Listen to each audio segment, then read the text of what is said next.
नमस्कार आणि the deep डाईव्हमध्ये आपलं स्वागत आहे.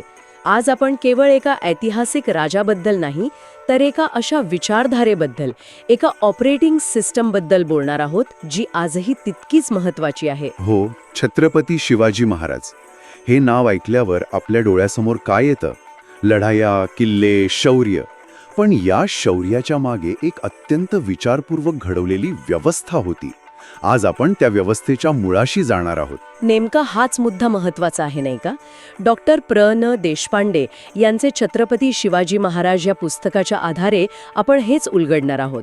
म्हणजे महाराजांचं खरं वेगळंपण फक्त युद्ध जिंकण्यात नव्हतं, बरोबर. तर ते एक लोककल्याणकारी राज्य कसं उभं करू शकले यात होतं.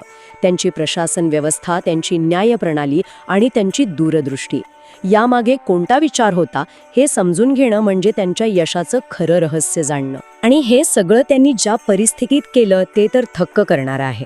आज आपण त्या राजकीय आणि सामाजिक वादळात डोकावून पाहणार आहोत, ज्यात स्वराज्य नावाच्या एका लहानशा रोपट्याला त्यांनी केवळ जगवलं नाही, तर त्याचा एका विशाल वृक्षात विस्तार केला.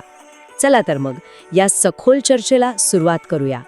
सुरुवात त्या काळापासून करूया जेव्हा शिवाजी महाराजांचा उदय व्हायचा होता. महाराष्ट्राची आणि एकूणच दक्षिणेची राजकीय परिस्थिती नेमकी कशी होती? म्हणजे ती एखाद्या शांत तलावासारखी होती की खवळलेल्या समुद्रासारखी? खवळलेल्या समुद्रासारखीच, किंबहुना एकाच समुद्रात अनेक वादळं एकत्र आल्यासारखी परिस्थिती होती. बहमनी साम्राज्याची शक्ल उडून 5 वेगवेगळ्या शाह्या निर्माण झाल्या होत्या. 5 शाही? हो, अहमदनगरची निजामशाही, विजापूरची आदिलशाही, गोळकोंड्याची कुतुबशाही, बिदरची बरीदशाही आणि वऱ्हाडची इमादशाही. अच्छा, म्हणजे एकाच मोठ्या सत्तेचे 5 तुकडे झाले. अगदी. आणि हे तुकडे म्हणजे एकाच कुटुंबातल्या 5 भांडखोर भावांसारखे होते. ते सतत आपापसात इतके लढत होते की त्यांच्या राज्याची ताकद आतून पोखरली जात होती. त्यांच्यात कधीच एकी नव्हती. म्हणजे एक प्रकारची राजकीय पोकळी निर्माण झाली होती. बरोबर, एक मोठी पोकळी. आणि याच पोखरलेल्या व्यवस्थेमुळे एका नव्या स्थानिक सत्तेला उभं राहायला संधी मिळाली. आणि ही फक्त अंतर्गत लढाई नव्हती, बरोबर ना? कारण याच काळात उत्तरेकडून मुघल आणि समुद्रावरून युरोपीय सत्ता दाखल होत होत्या. म्हणजे हे वादळ अधिकच गुंतागुंतीचं होत होतं. अगदी बरोबर. 16व्या शतकाच्या अखेरीस मुघलांनी दक्षिणेत प्रवेश केला आणि 1510 मध्येच पोर्तुगीजांनी गोव्यावर सत्ता स्थापन केली होती. इतक्या आधी? हो. आणि त्यानंतर डच, इंग्रज आणि फ्रेंच यांनीही किनाऱ्यावर आपल्या वखारी उघडल्या. म्हणजे विचार करा, स्थानिक शाह्या, उत्तरेकडून येणारे बलाढ्य मुघल आणि समुद्रावरून आलेले धूर्त युरोपीय, अशा 3 वेगवेगळ्या आघाड्यांवर एकाच वेळी संघर्ष सुरू होता. या सगळ्या सत्तांच्या खेळात सामान्य माणूस भरडला जात असणार, नाही का? त्याचं आयुष्य कसं होतं? त्याचं आयुष्य पूर्णपणे तेजोहीन झालं होतं. समाज पूर्ण विस्कळीत होता. बहमनी काळात जाती व्यवस्था अधिक घट्ट झाली होती. अस्पृश्यता वाढली होती. स्त्रियांचं स्थान तर अत्यंत दुय्यम होतं. म्हणजे बालविवाह, सतीप्रथा यासारख्या गोष्टी? हो, त्या तर होत्याच.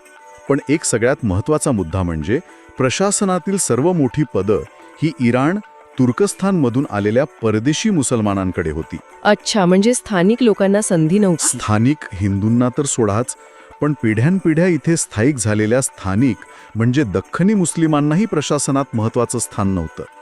त्यामुळे समाजात एक प्रकारची मरगळ आणि आपल्याच देशात परकेपणाची भावना होती. अशा परिस्थितीत शहाजीराजांनी स्वराज्याची पायाभरणी केली असं म्हटलं जातं. पण ते तर स्वतः आदिलशाहीचे एक मोठे सरदार होते. मग त्यांची भूमिका नेमकी काय होती? शहाजीराजे हे केवळ एक पगारदार सरदार नव्हते. त्यांच्यात एक स्वतंत्र बाणा होता, एक वेगळी दृष्टी होती.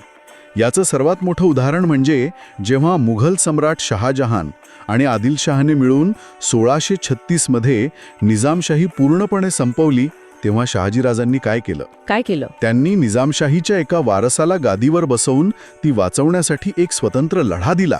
थांबा, म्हणजे त्यांनी थेट मुघल आणि आदिलशाही या 2 बलाढ्य सत्तांना एकाच वेळी आव्हान दिलं.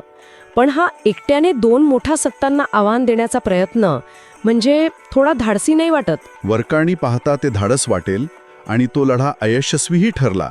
पण त्याचं महत्त्व अपयशात नाहीये, तर त्यातून मिळालेल्या अनुभवात आहे. तो लढा म्हणजे शिवाजी महाराजांसाठी एक लाईव्ह ट्रेनिंग एक्सरसाइज होता. अच्छा, म्हणजे एक प्रकारे शिकायला मिळालं. अगदी. बलाढ्य शत्रूंशी थेट टक्कर देण्याऐवजी गनिमी काव्याने त्यांना कसं हैराण करायचं याचे बाळकडून महाराजांना याच लढ्यातून मिळाले. 2 शत्रूंमध्ये मुत्सद्देगिरीने कशी फूट पाडायची याचे डावपेच त्यांना समजले. शहाजी राजांची हीच स्वतंत्र वृत्ती आणि त्यांनी दिलेला लढा ही शिवाजी महाराजांसाठी एक प्रकारे मार्गदर्शक कामगिरी ठरली. तो स्वराज्याचा पहिला धाडसी प्रयोग होता. तर या पायावर महाराजांनी स्वराज्याची एक भक्कम इमारत उभी केली. आता त्या इमारतीच्या रचनेकडे, तिच्या आर्किटेक्चरकडे वळूया. त्यांनी फक्त राज्य जिंकलं नाही तर एक व्यवस्था उभी केली. सुरुवात त्यांच्या अष्टप्रधान मंडळापासून करूया का? नक्कीच. त्यांनी राज्यकारभारासाठी 8 मंत्र्यांचं अष्टप्रधान मंडळ तयार केलं. यात पेशवा म्हणजे पंतप्रधान, अमात्य म्हणजे अर्थमंत्री, सुमंत म्हणजे परराष्ट्र मंत्री आणि न्यायाधीश न्यायाधीश यांसारखी महत्वाची पदं होती. प्रत्येकाची जबाबदारी निश्चित होती. हा कारभारात शिस्त आणण्याचा एक उत्तम प्रयत्न होता. याबद्दल एक इंटरेस्टिंग गोष्ट म्हणजे या पदांची नावं ती फारसीऐवजी संस्कृतमध्ये ठेवली होती. हा फक्त नावांचा बदल होता की यामागे काही मोठा विचार होता? नाही, हा केवळ नावांचा बदल नव्हता. विचार करा, त्या काळात राजदरबाराची भाषा फारसी होती. सगळा कारभार, सगळी पदं फारसी नावात होती. अशा वेळी संस्कृत नावं वापरणं म्हणजे एक प्रकारे सांस्कृतिक सर्जिकल स्ट्राईक होता. वा, सांस्कृतिक सर्जिकल स्ट्राईक. हो, महाराजांनी यातून स्पष्ट संदेश दिला की हे राज्य केवळ राजकीय दृष्ट्याच नाही तर सांस्कृतिकदृष्ट्याही स्वतंत्र आणि भारतीय आहे. स्वतःची एक वेगळी ओळख निर्माण करण्याचा हा एक अत्यंत प्रभावी मार्ग होता. हे तर झालं उच्चस्तरीय प्रशासनाबद्दल. पण सामान्य रयतेसाठी, शेतकऱ्यांसाठी त्यांची काय धोरणं होती? कारण आपण ऐकतो की त्या काळात वतनदार म्हणजे देशमुख, पाटील हे प्रजेचा खूप छळ करत असत. आणि हेच महाराजांचं सगळ्यात मोठं वेगळेपण होतं. त्यांनी थेट या वतनदारीवरच घाला घातला.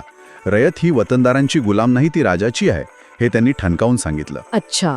यांनी वतनदारांकडून महसूल गोळा करण्याचे अधिकार काढून घेतले आणि रयत व राजा यांच्यात थेट संबंध स्थापित केला. पण हे ऐकायला खूप आदर्शवादी वाटतं. प्रत्यक्षात हे शक्य होतं का? वतनदारांसारख्या पिढ्यानपिढ्या प्रस्थापित झालेल्या शक्तींनी याला विरोध केला नसेल का? अर्थातच केला, पण महाराजांनी तो मोडून काढला. त्यांनी जमिनीची शास्त्रशुद्ध मोजणी करून अण्णाजी पंतची धारा या नावाने एक निश्चित आणि न्याय्य शेतसारा पद्धत सुरू केली. अण्णाजी पंताची धारा? हो, म्हणजे शेतकरी जे पिकवेल त्यावर त्याचा हक्क जास्त आणि सरकारचा वाटा योग्य असेल याची खात्री दिली.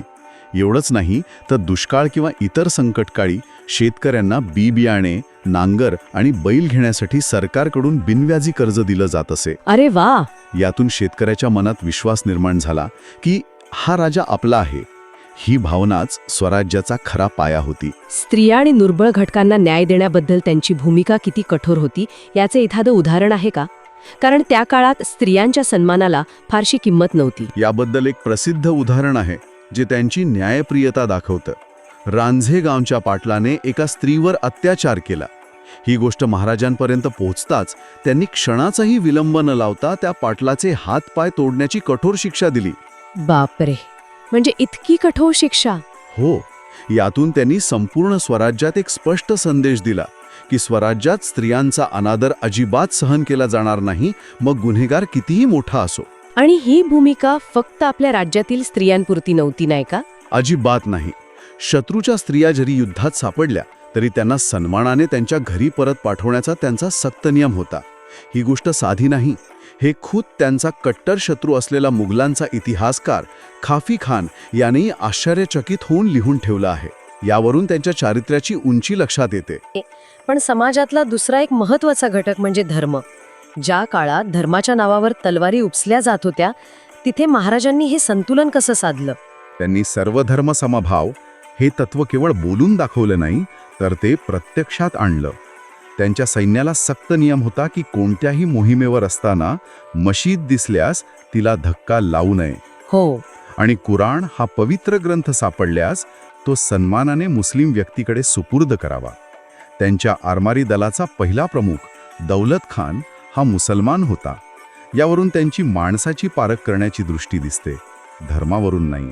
थांबा, पण नेताजी पालकरांचं एक उदाहरण दिलं जातं, जेव्हा ते धर्मांतर करून मुघलांकडे गेले होते आणि नंतर परत आले. हो, आणि तो त्या काळातील एक अत्यंत क्रांतिकारक निर्णय होता. नेताजी पालकर काही वर्षांनी परत आल्यावर महाराजांनी त्यांना शुद्ध करून पुन्हा हिंदू धर्मात घेतलं. अच्छा. त्या काळात हे तर जवळपास अशक्य मानलं गेलं असणार.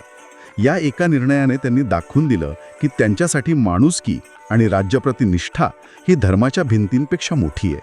हा त्यांची सर्वसमावेशकता दाखवणारा एक धाडसी आणि पुरोगामी निर्णय होता. म्हणजे अंतर्गत प्रशासन, न्यायव्यवस्था आणि सामाजिक सलोखा यावर लक्ष केंद्रित करून त्यांनी राज्याला आतून मजबूत केलं. याचमुळे ते बाहेरच्या धोक्यांना तोंड देऊ शकले असतील. आणि सर्वात मोठा धोका होता समुद्रावरून. अगदी अचूक मुद्दा. राज्याच्या सीमा समुद्राला भिडलेल्या होत्या. त्या काळात समुद्रावर पोर्तुगीज, इंग्रज अशा युरोपीय सत्तांचं वर्चस्व होतं. हा धोका महाराजांनी वेळीच ओळखला होता. ज्याच्याजवळ आरमार त्याचा समुद्र हे सूत्र त्यांना कळलं होतं. हो. त्यामुळे त्यांनी स्वतःचं प्रबळ आरमार उभं केलं, जे त्या काळात भारतीय राज्यकर्त्यांमध्ये दुर्मिळ होतं. आणि या आरमाराच्या जोरावर त्यांनी जंजिऱ्याचा सिद्धी, पोर्तुगीज आणि इंग्रज या तिन्ही सागरी सत्तांना आव्हान दिलं. पण पोर्तुगीज आणि इंग्रजांशी त्यांचं धोरण एकसारखं होतं की त्यात काही फरक होता? याच सूक्ष्म पण महत्त्वाचा फरक आहे. हे त्यांचं मुत्सद्देगिरीचं उत्तम उदाहरण आहे. पोर्तुगीज जेव्हा बार्देश भागात लोकांचा सक्तीने धर्मांतर करू लागले अच्छा. आणि त्याचवेळी जंजिऱ्याच्या सिद्धीला, जो स्वराज्याचा शत्रू होता, त्याला छुपी मदत करू लागले, तेव्हा महाराजांनी त्यांच्याशी वाटाघाटी केल्या नाहीत. त्यांनी थेट लष्करी कारवाई करून त्यांना धडा शिकवला. म्हणजे थेट ॲक्शन. हो, कारण पोर्तुगीजांचा धोका हा केवळ राजकीय नव्हता, तो सामाजिक आणि धार्मिकही होता. आणि इंग्रजांशी संबंध कसे होते? ते तर व्यापारी म्हणून आले होते. इंग्रजांशी संबंध अधिक गुंतागुंतीचे आणि एका बुद्धिबळाच्या खेळासारखे होते. ते व्यापारी होते, पण तितकेच धूर्त होते. महाराजांना हे माहीत होतं. त्यामुळे त्यांनी इंग्रजांची एकाच वेळी 2 पातळ्यांवर धोरण अवलंबलं. 2 पातळ्यांवर म्हणजे नक्की कसं? एका बाजूला त्यांनी इंग्रजांची सुरतेची श्रीमंत वखार 2दा लुटली. यातून त्यांनी मोगलांना मोठा आर्थिक धक्का दिला आणि इंग्रजांनाही दाखवून दिले की स्वराज्याशी शत्रुत्व पत्करणं किती महागात पडू शकतं. आणि दुसऱ्या बाजूला त्यांनी त्यांच्याशी तह आणि वाटाघाटी सुरू ठेवल्या. म्हणजे एका बाजूला हल्ला करून आर्थिक नुकसान करायचं आणि दुसऱ्या बाजूला त्याच लोकांशी वाटाघाटी करायच्या. पण हे दुटप्पी धोरण नाही का वाटत? यालाच स्ट्रॅटेजिक डिप्लोमसी म्हणतात. महाराजांना माहीत होतं की इंग्रजी व्यापारी आहेत, त्यांचा मुख्य हेतू नफा कमवणे आहे. सुरतेवर हल्ला करून त्यांनी वाटाघाटीच्या टेबलावर स्वतःचं पारडं जड केलं. अच्छा, म्हणजे एक प्रकारे दबाव टाकला. अगदी. आणि जेव्हा याच इंग्रजांनी सिद्धीला मुंबईच्या बंदरात आश्रय देण्यास सुरुवात केली, तेव्हा महाराजांनी काय केलं? त्यांनी थेट मुंबईजवळच्या खांदेरी बेटावर किल्ला बांधायला सुरुवात करून इंग्रजांना आव्हान दिलं. यातून त्यांची दूरदृष्टी आणि आपलं सार्वभौमत्व जपल्याची तीव्र इच्छा स्पष्ट दिसते. ते केवळ प्रतिकार करत नव्हते, तर स्वतःच्या अटींवर संबंध प्रस्थापित करत होते. तर या सगळ्या चर्चेतून एक गोष्ट स्पष्ट होतीये. शिवाजी महाराज म्हणजे केवळ लढाया आणि शौर्य नाही, तर एक संपूर्ण विचार आहे. सुशासन, रयतेची काळजी, धार्मिक सहिष्णुता आणि सामरिक दूरदृष्टी या सगळ्याचा त्यात समावेश आहे. ते एक सिस्टम बिल्डर होते. अगदी बरोबर. त्यांचा महत्त्व हे केवळ ऐतिहासिक नाही, तर ते आजही तितकंच प्रस्तुत आहे. त्यांनी शून्यातून एक लोककल्याणकारी राज्य निर्माण केलं. ज्या काळात राजा म्हणजे प्रजेचा मालक ही संकल्पना होती, त्या काळात त्यांनी हे रयतेचे राज्य आहे ही भावना रुजवली. हो. त्यांची प्रशासन व्यवस्था, न्यायप्रियता आणि सर्वसमावेशक धोरणं ही आधुनिक नेतृत्वासाठी सुद्धा एक आदर्श आहे.